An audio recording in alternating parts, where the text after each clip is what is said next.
Hello అండి. అందరికీ నమస్కారం. నేను మీ Veerabrahmam, consultant pharmacist B Pharmacy. Welcome back to our channel pharma and health YouTube channel. ఈ మధ్య 2 రోజుల క్రితము మన షాప్ దగ్గరికి ఒక పెద్దాయన వచ్చాడు. అతని ఏజ్ వచ్చేసరికి 53 ఆర్ 54 ఉంటుంది. గత 15 ఆర్ 16 సంవత్సరాల నుంచి షుగర్ పేషెంటు. సో, షుగర్‌కి మందులు వాడుకుంటా ఉన్నాడు. ఈ మధ్య గత సంవత్సరంన్నర నుంచి ఆయన కొన్ని కంప్లెయింట్స్ చేస్తున్నాడనమాట. ఏంటి అనంటే ఇప్పుడు నాకు చెప్పాడనమాట. అతనికి బాగా అలసటగా, నీరసంగా అండ్ ఏ పని చేయలేకపోతున్నాడు. కాళ్ళు, చేతులు బాగా తిమ్ముర్లుగా, మంటలుగా ఉంటున్నాయి. గత ఈ కంప్లెయింట్స్ అన్నీ గూడా సంవత్సరం అయ్యుంటుంది. అంతకుముందు బానే ఉన్నాను అని చెప్తున్నాడనమాట. సో, అయితే అతని ప్రిస్క్రిప్షన్ ఒకసారి చూసినప్పుడు నేను షుగర్ మందులు రాశారు. దాంతో పాటుగా విటమిన్ టాబ్లెట్ ఒకటి ఎంస్ట్రాంగ్ అని అది రాశారు డాక్టర్ గారు. అయితే ఈటిల్లో అన్ని మందులు వాడుతున్నారా అంటే అతనేం చెప్పాడంటే షుగర్ మందులు అన్నీ వాడుతున్నాను. బట్ ఆ విటమిన్ టాబ్లెట్ మాత్రం 1 సంవత్సరంన్నర క్రితం నుంచి ఆపేశాను. అది దాదాపుగా 300+ ఉంది. దాన్ని రోజు వేసుకోవాలి అనే బదులు ఏదో ఒకటి తింటే సరిపోతుంది గదా! అందుకని ఆ విటమిన్ టాబ్లెట్స్ అనేది ఆపేశాను అని చెప్పాడనమాట. అప్పటినుంచే మేబీ నేను అనుకోవటం గూడా ఇయన్నీ కాళ్ళు తిమ్ముర్లు, ఈ కంప్లెయింట్స్ అన్నీ వస్తున్నాయి నాకు అని చెప్పాడనమాట.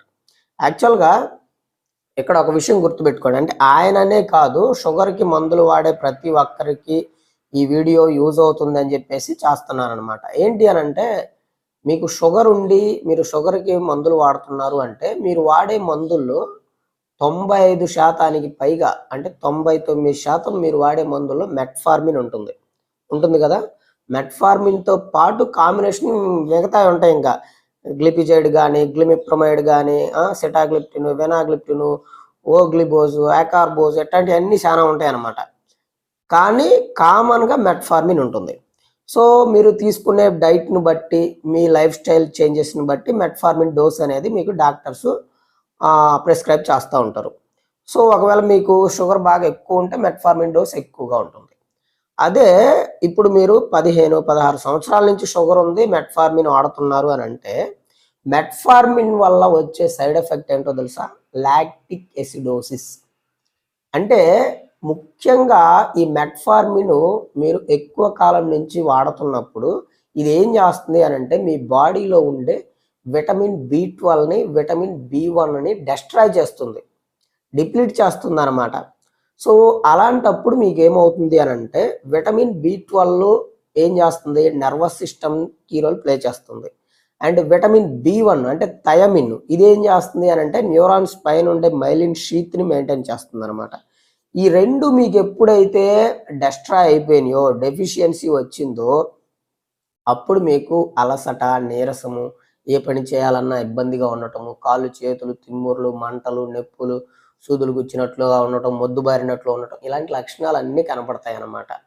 సో, షుగర్ ఉన్నవాళ్ళు, షుగర్‌కి మందులు వాడేవాళ్ళు వాటితో పాటుగా డాక్టర్స్ విటమిన్ టాబ్లెట్స్ ఎందుకు రాస్తారయ్యా అనంటే, వాటి వల్ల మెట్ఫార్మిన్ వల్ల మీకు ఈ విటమిన్స్ అనేవి డెస్ట్రాయ్ అయిపోతాయి కాబట్టి అందుకనే రాస్తారు. సో, ఇక్కడ మీరు ఒక విషయం తెలుసుకోవాల్సిన విషయం ఏంటి అనంటే, ఒకవేళ మీకు అవి కాస్ట్ ఎక్కువ అనిపిస్తే వాటిని జనరిక్‌లో తీసుకొని వాడుకోండి. లేదు మేము రోజూ వేసుకోలేము అనుకున్నప్పుడు 2 రోజులకొకసారి గానీ, 3 రోజులకొకసారి గానీ ఆ టాబ్లెట్స్ ఏదైతే విటమిన్ టాబ్లెట్స్ ఉన్నాయో అవి తీసుకోండి. వాటిని తీసుకోవటం వల్ల ఆ డెఫిషియన్సీ అనేది మీకు కవర్ అవుతుంది. సో, ఇక్కడ ఇంకొక విషయం ఏంటి అనంటే మీకు ఫుడ్ తీసుకుంటున్నాను నేను అంటున్నాడాయన. సో, ఇక్కడ ఫుడ్ తీసుకున్నా సరే 50 సంవత్సరాలు దాటిన వాళ్ళకి ఆల్‌మోస్ట్ 55 సంవత్సరాలు దాటిన తర్వాత పొట్టలో స్టమక్ యాసిడ్ కొంచెం తక్కువైపోతా ఉంది. సో, స్టమక్ యాసిడ్ తగ్గినప్పుడు మీకు B12 గానీ, B1 గానీ ఇలాంటివి మీ బాడీలోకి అబ్జార్ప్షన్ జరగవు. సో, దాని మూలంగా కూడా మీకు డెఫిషియన్సీ వచ్చిద్దనమాట. కాబట్టి మెట్ఫార్మిన్ ఎవరైతే తీసుకుంటున్నారో వాళ్ళు విటమిన్ B12ని, విటమిన్ B1ని తీసుకోండి. అండ్ ఇక్కడ ఇంకొక విషయం ఏంటంటే మీరు ఆపేయాలి అనుకున్నప్పుడు ఒక రూ. 1000 టెస్ట్ అవుతుందది.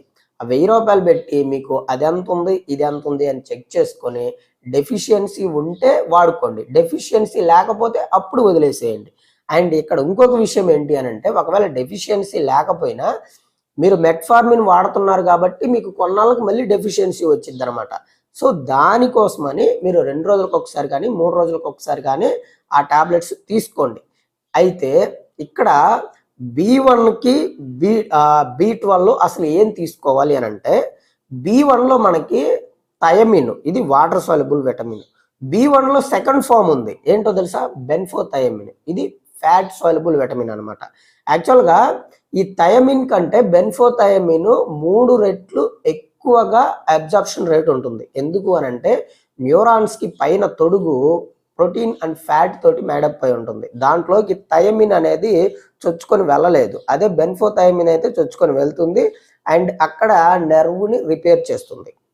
అండ్ ఇక్కడ ఇంకొక విషయం ఏంటంటే, విటమిన్ B12 కూడా 2 ఫార్మ్స్ ఉంటుంది. ఒకటి cyanocobalamin form, 2 methylcobalamin form. Cyanocobalamin form మాత్రం తీసుకోవద్దు, ఎందుకంటే దానివల్ల మీకు స్టమక్ యాసిడ్ తక్కువ అయ్యే ఛాన్స్ ఉంటుంది. మెథైల్కోబాలమిన్ తీసుకోండి, అది మీకు సేఫ్ అనమాట. సో అదండి, ఈ షుగర్కి ఎవరైతే మందులు వాడుతున్నారో వాళ్ళకి ఈ వీడియో చాలా అంటే చాలా బాగా యూజ్ అవుతుంది. సో మీరు ఒక్కరే చూసి వదిలేయకుండా లైక్ చేసి ఈ వీడియోని షేర్ చేస్తే మీలాగా ఇబ్బంది పడే వాళ్ళు ఇంకొక నలుగురికి ఉపయోగపడుతుందనే ఉద్దేశంతో ఈ వీడియో చేశాను. సో వీడియో నచ్చినట్టయితే లైక్ చేయండి, ఖచ్చితంగా షేర్ చేయండి. అంతవరకు సెలవు మరి, నమస్కారం. నేను మీ Veerabrahmam, consultant pharmacist, B pharmacy.